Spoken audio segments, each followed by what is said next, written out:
When you look at this symbol, what do you see? A business, you might say, a commercial activity. And what did you think this was? I'm going to talk to you about corruption, collusion with the mafia, ethnic cleansing, and hidden business. We're talking about the Vatican. Of course it can be offensive to a person who believes in the church, but to be precise I will only stick to it as public data and reports. After reviewing the numbers of the church and the way it generates them personally, I think that if you were to exercise a theorem of logic, you could say that the church is to God as I speak Japanese, and I don't speak Japanese. I believe that God will somehow come to slap us in the face. At least now we know where he will start. This man, hailed as the Pope or Father of all Catholics, wears a symbol also called a seal. The same symbol that seals the doors of the Vatican pew, the same symbol that branded the purged and anyone else who shed blood to allow the church to accumulate on the broken bones of the peoples and then become an empire of several billion euros, outside the rules of governments,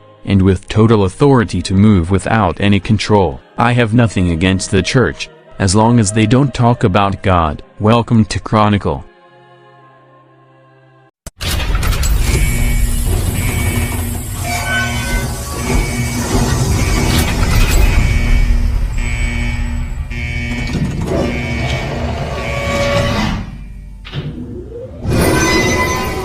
Vatican, estimated 2023 assets of 2,000 billion euros and 60 tons of gold.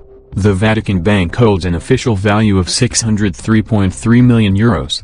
Do you want to know where the money from the Vatican offerings goes? The public data exposed by the Church declare that there are 1,359,612,000 Catholics in the world, who make offerings to the 455,839 churches and religious centers scattered throughout the world, which function as a center of collections and offerings. Where does all that money go?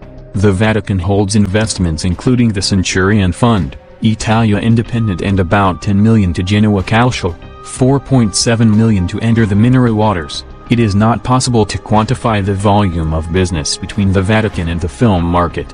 The list of real estate investments is endless. Verifiable there are 11 billion real estate properties, but the official data are partial. It is estimated that 3% of the Vatican's wealth would be enough to jumpstart Africa's economy, feed all the families and build housing for the homeless.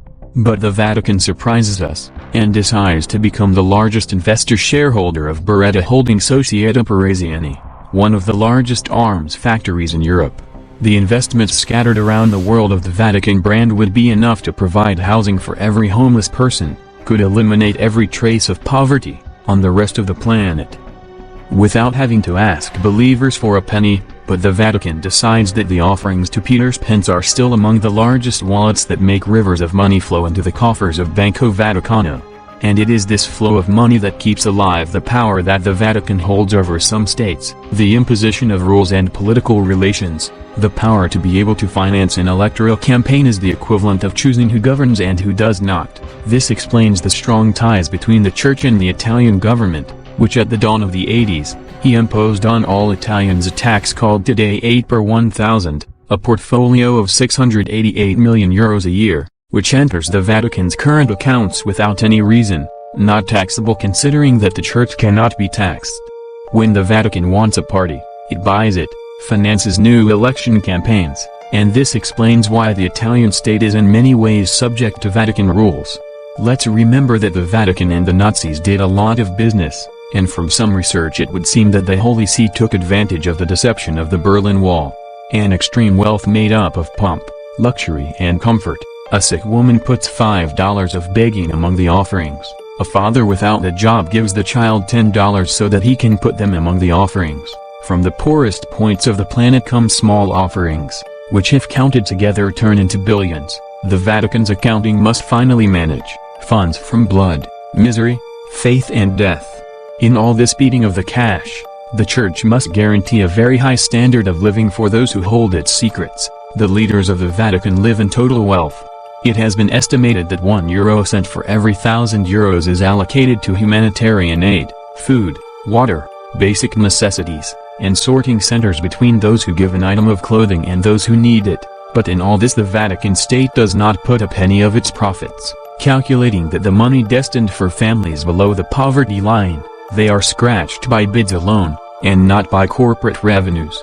In the Italian state, the cost of the Vatican presence is about 7 billion euros annually, affecting the public money of those who have nothing to do with the church. Over the centuries, the Vatican has taken possession of the riches of the peoples who did not want to submit, gold and coins, which were snatched through the guards of the Vatican seal, and then brought to the church, in the name of a God who asks for faith, and not blood. Today, no man on horseback will put a sword to your throat, simply because you are obliged by the government with which agreements and collaborations have been born over the years. When you pay taxes in the United States, in Europe, and in much of South America, a particle of those taxes supports the church. If this were not the case, the church would take the oxygen out of the parties, because it was born before any existing government and empire, and it has outlined its power, a power under which we live even though we do not believe in the church. And this is called mutiny. Officially, the Vatican state has an army of only 110 men trained to protect the papal states. Unofficially, it can count on the air support of the army and navy of Ireland, southeastern Latvia, Lithuania, Poland, Slovakia, Czech Republic, Hungary, Slovenia, Croatia, northern Albania, Austria, Germany, Belgium, Luxembourg, Switzerland and Italy. These countries can guarantee the safety of the greedy Vatican in the event of a military attack. The reason for this hyper-security is not the church itself, but what the church deems most precious, which is the Vatican pew, and what it contains.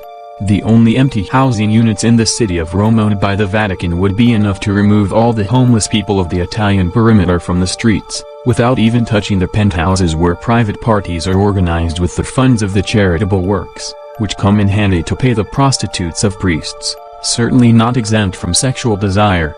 The princely palaces, the bishops' penthouses and the maintenance of the Vatican itself, are supported by a fandom turnover. Not everyone knows that the Vatican state is the only state in the world that does not produce anything. In fact, the GDP of the Vatican is not calculable, and having autonomous sovereignty, it does not have to declare the proceeds of its activities. Among the most profitable activities we find the agreement between the Vatican and Cosa Nostra. Among the Vatican's largest investments was the name of Roberto Calvi, a man who managed the finances of the mafia, killed in London with a false passport provided by the Vatican. It was never established whether the murder took place on the orders of the church or of Cosa Nostra. What is certain is that Calvi was the bridge of communication between the parties. According to the investigations, the agreement with the mafia was sealed by Archbishop Marcinkus. He called himself a laborer of God, an expression little known in the corridors of the Vatican, but widely used among the Freemasons of the first degree. Marcinkus had to manage the heavy debts between the Vatican and Banco Ambrosiano, but the Vatican decided not to pay as the only way to bring a man protected by the Vatican to court. It was through the Pope's permission that it never came. Thanks to countless complaints, Banca Italia started the investigation, discovering that the path of the Vatican money was placed in an account in Munich, ending in accounts owned by the Vatican in Panamanian banks, and then returning to Banco Vaticano. Enter Sindona, a man who managed the affairs of the mafia by proposing new agreements with the archdiocese. According to the investigations and the statements of Beniamino Andreatta, Sindona transferred $1.2 billion on behalf of the Vatican. According to the sources heard, the Vatican acts as a washing machine to clean up the dirty money of the mafia. Once the money was cleaned up, it partly returned to Cosa Nostra, in part to the Christian Democratic Party, and the Vatican's share of the foreign accounts. The courts later ascertained that the transfers in favor of the men of Cosa Nostra were sent from Vatican accounts. There is no evidence to date that the relations between Cosa Nostra and the Vatican have been cut, nor have they been able to find the total increase in turnover between the two monetary empires. That's all at Chronicle.